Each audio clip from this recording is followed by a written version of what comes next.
Welcome to another video from explainingthefuture.com and to the third of 3 films about obtaining resources from space. In previous episodes we've looked at space-based solar power and asteroid mining. Finally, in this video we're travelling to that one alien world that humanity has already visited to see what fortunes may lie in wait on the hostile landscape of the Moon.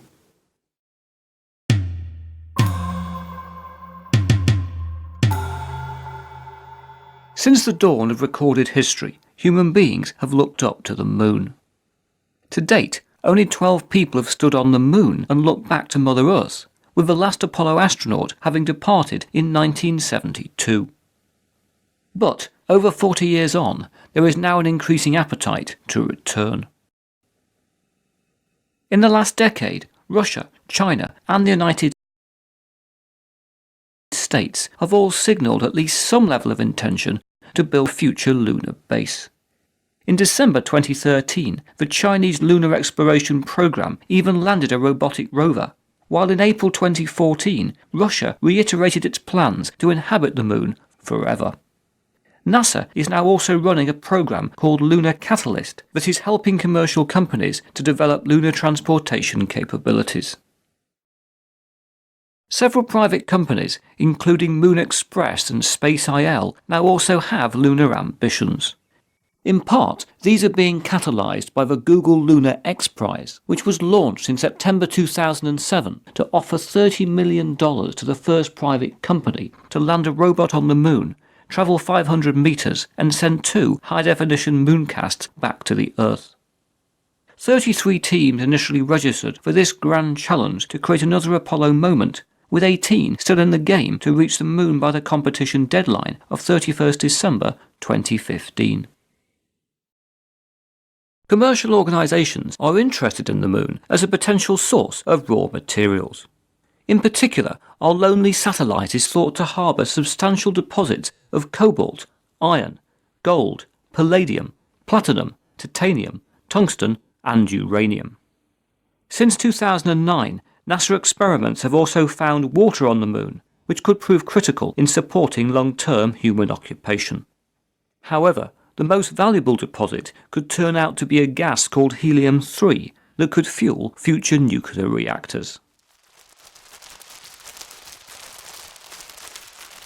At present, all nuclear power stations use a process called nuclear fission to generate heat and subsequently electricity. Specifically, inside current fission reactors, atoms of uranium or plutonium are struck by neutrons that break them apart. This releases atomic energy, but also results in highly toxic nuclear waste. In contrast, in future nuclear fusion power plants, 2 fuels could be far more safely fused together. This is where helium-3 comes in, as it could be used in combination with deuterium to power fusion reactors whose only byproduct would be normal helium and stray protons, although admittedly the latter will prove difficult to contain. Even so, helium-3 deuterium power stations do have the potential to safely fuel the world in the future. The problem is, helium-3 does not occur naturally on the Earth. It is, however, emitted by the Sun, and has been accumulating on the surface of the Moon for billions of years. Estimates suggest that there are now over 1.1 million tonnes of helium-3 captured in the first few metres of lunar topsoil, and that around 100 tonnes of helium-3 could fuel our entire planet for a year. Helium-3 is therefore worth billions of dollars a tonne, so making it potentially economic to mine from the Moon, even with current space technology.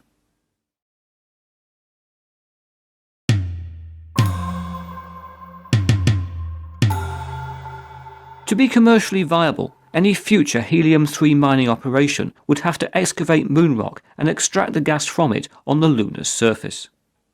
Mining helium-3, or anything else on the Moon, would therefore require the construction and operation of a significant industrial infrastructure.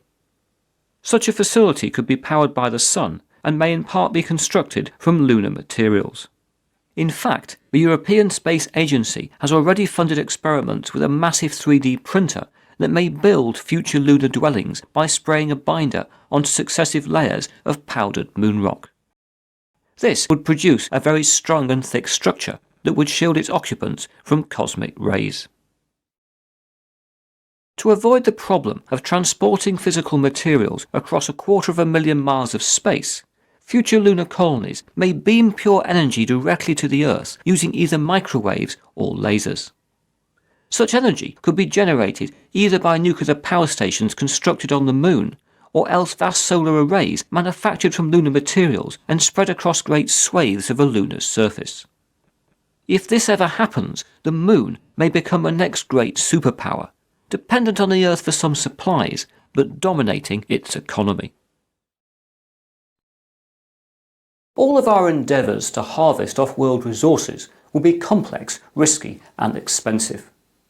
And yet, if we don't even try to obtain resources from space, we face an inevitable future of increasing scarcity, mass depopulation and relentless decline. More information on a wide range of possible futures can be found on explainingthefuture.com. But now that's it for another video, and I hope to talk to you again very soon.